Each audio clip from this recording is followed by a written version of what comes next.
This film is made from a light bomber, now over the English Channel and approaching the south coast of England.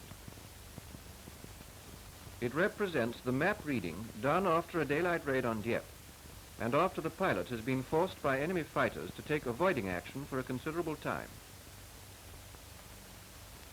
Throughout this period, the navigator was concentrating on manning a gun, and as a result is uncertain of his position to 50 miles, and only knows he will strike the coast within 50 miles of Beachy Head.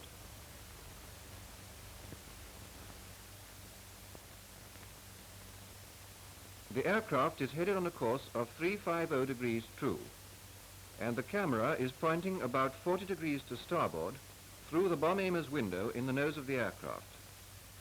It is shooting obliquely and taking in a strip of country about 1.25 miles wide. The field of view is therefore the same as when the visibility is only about 1,000 yards.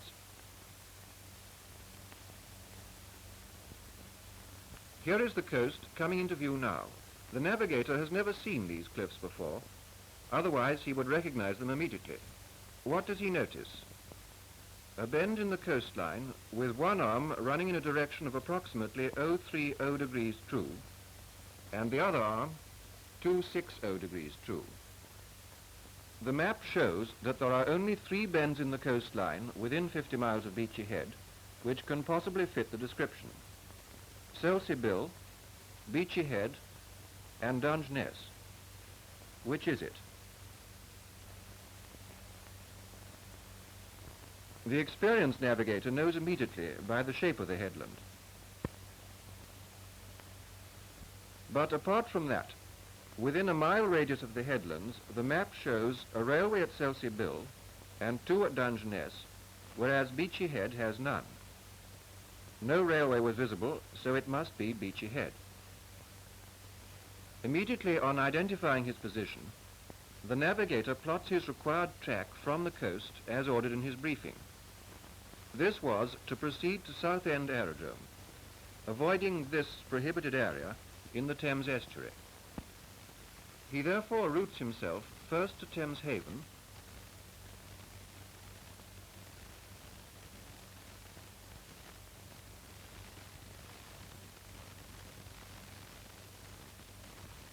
and from there to Southend Aerodrome. At the same time, he measures the true direction of this required track from Beachy Head, using his table plotter.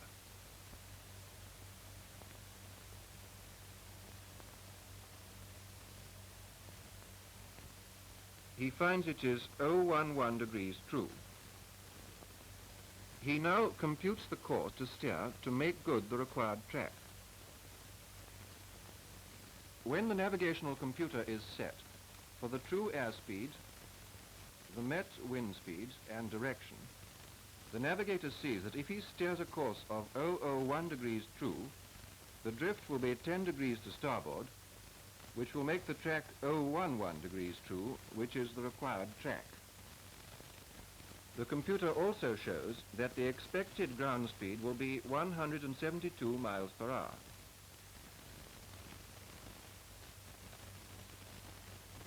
A navigator usually times the instant of crossing the coastline, but this is impossible with an oblique field of view, so we will time when the headland is in the middle of the field of view. Now, time by the aircraft clock, 10:23 hours. Now the navigator can time mark the required track to Southend at time distance intervals of 5 minutes for a ground speed of 172 miles per hour. Setting the slide rule on the back of the navigational computer so that the 60 minutes mark is against the 172 miles per hour mark, he can read off the distance covered in any required time. He reads off 2 minutes time distance, 5.75 miles, and steps off this distance from the scale on the map. Then, at 2 minutes time distance from Beachy Head, he makes the first time mark for 10:25 hours.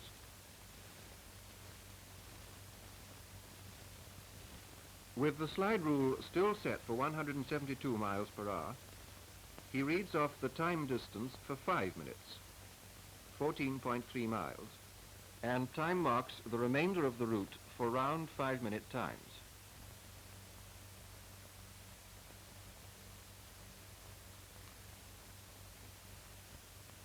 This will make it easier to judge the expected time of arrival, or the ETA, at any distance between time marks.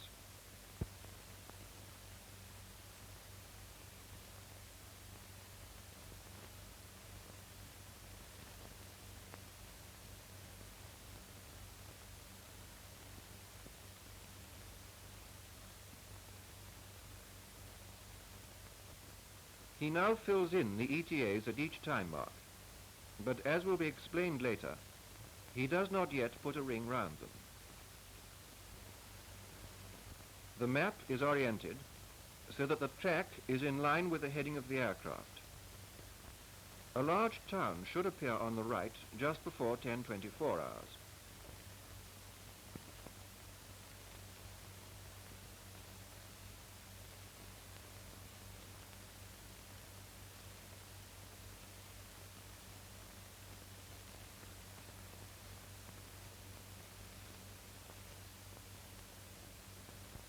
Judging by the suburbs coming into view, there undoubtedly is a large town on the right.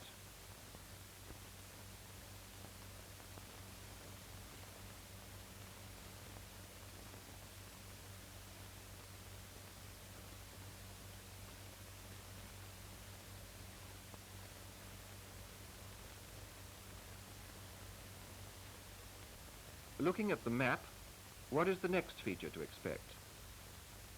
Here is a triangle of railways, just short of the 10:25 time mark. There is no other like it on the whole map sheet. Try to keep a mental picture of its shape. The ability to do this marks the skillful map reader.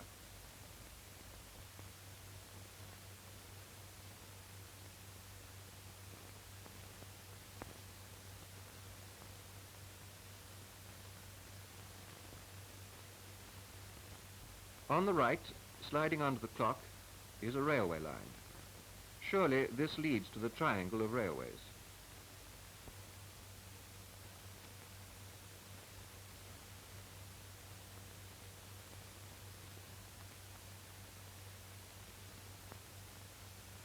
It is half a minute before 10:25, and the triangle should be showing up. And here is the South Fork.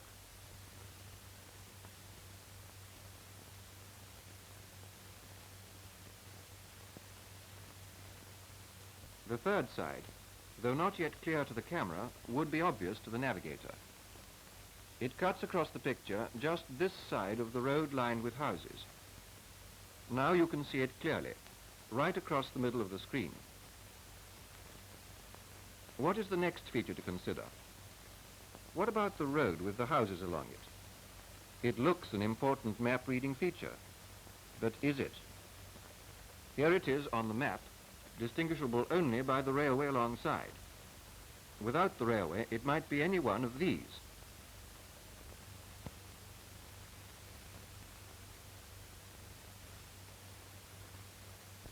In a large area of the map, there are hundreds of roads running in much the same direction. Had we looked first at the map, the large number of roads in the area would have made us realize how valueless they are. This case shows up the danger of working from ground to map. Returning to the map, what is the next feature to expect? A quarter way between time marks, the track reaches an area scattered with woods. Have they any value for position fixing? No, not in this case, because there are so many that if his circle of uncertainty were large, the navigator would have to study the shape of several hundreds before he could fix his position by them. On the other hand, if there were only 5 woods in the whole area of uncertainty, all as large and distinctive as this one, they might be valuable. It is a good half-mile each way, with this piece at one corner. Try to keep a mental picture of the shape of this wood. It may come into view around 1026.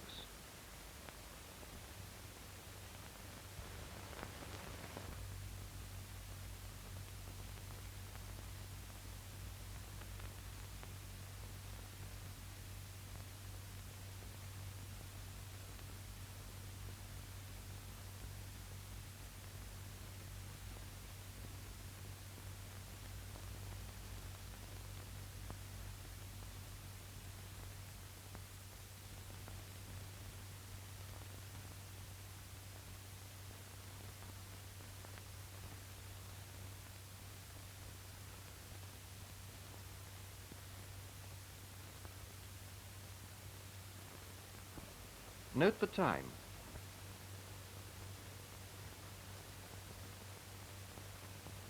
Does the shape of this wood mean anything to you? Have you still got this picture in your mind? The wood as shown on the map. One disadvantage of a wood is that its ground shape may not agree with the map. Part of it may have been cut down since the map was drawn. Regard a wood as a long-term crop, which may be harvested at any time. Woods like any of these small ones now on the screen are only 200 or 300 yards across and too small to be shown on the half-million map. Yet they look immense from low-flying aircraft and might snare an inexperienced navigator into working wrongly, from ground to map. What a wonderful landmark, he says, and promptly pinpoints himself at any wood he can find on the map near where he wishes he was.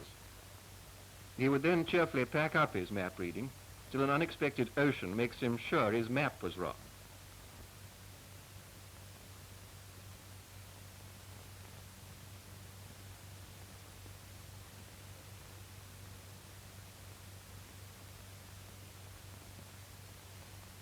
The map and time marks show that some low hills with a spot height of 550 feet should be coming into view before 1028.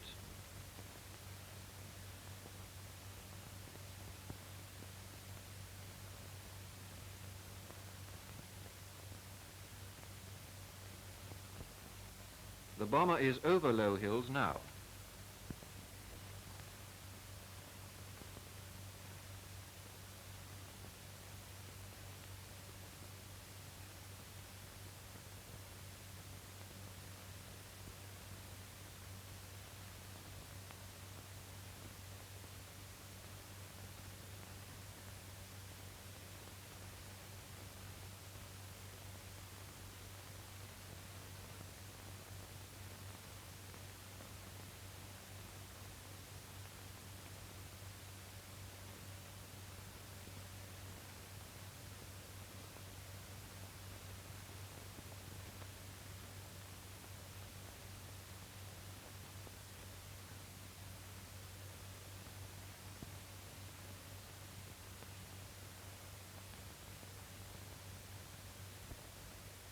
Low hills are always hard to spot from the air, and only have a map reading value if there are few others in the circle of uncertainty. These hills would not show up at all in the picture, but for the longer shadows on the northwest slopes.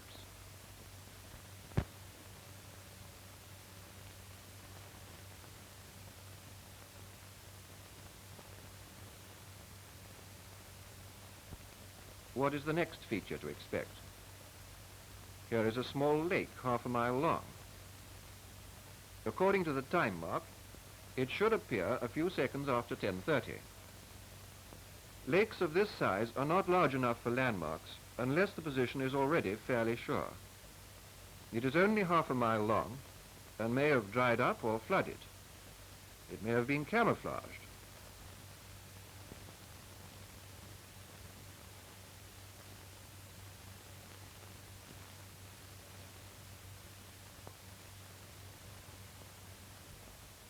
This is the lake, coming into view on the far side of the wood. In the picture, it looks like a light-colored field. Actually, it has been drained, and only liquid mud remains. This shows how care must be taken in using small lakes. It was in the middle of the field of view at 10:30. The navigator records the time of reaching the lake and rings it.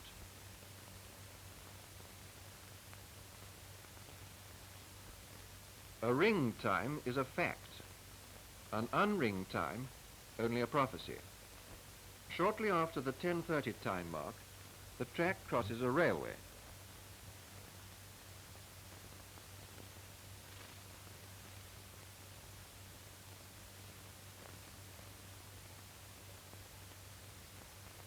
Here is the railway. A cutting is visible in the top center of the field of view. Now the navigator asks, whereabouts is this along the line? Isn't that a tunnel on the left?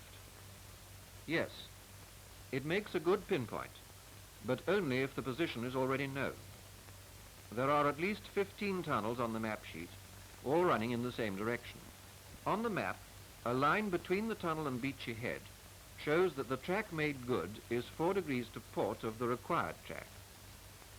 The navigator changes course 8 degrees to starboard, 4 degrees to counter the drift, and 4 degrees to make good the drift that has already occurred. The map shows that for 3 minutes after the tunnel, there is nothing but woods and roads, which are practically worthless. The next important feature is a railway across the track. It runs between Red Hill and Ashford, is nearly dead straight for 44 miles, and is one of the most prominent features on the whole map sheet. The lines close to it on each side indicates that before the war it was a civilian air route for airliners on their way to Croydon. According to the time mark, it is due at about a minute before 10:35.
Here is the area we've been flying over since the tunnel.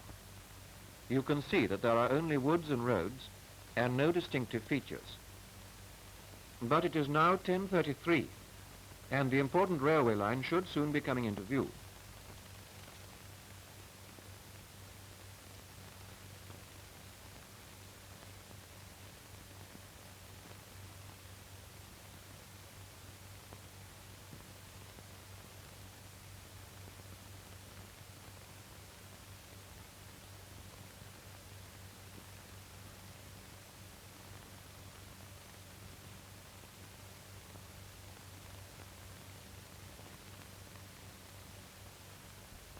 Here is the straight railway coming into view.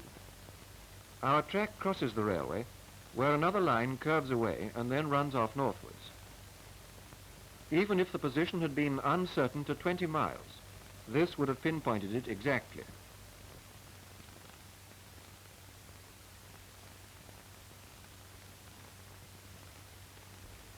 You will remember that the shape of the junction was like this. Here are all the junctions on the map between Redhill and Ashford. They are like a row of signposts.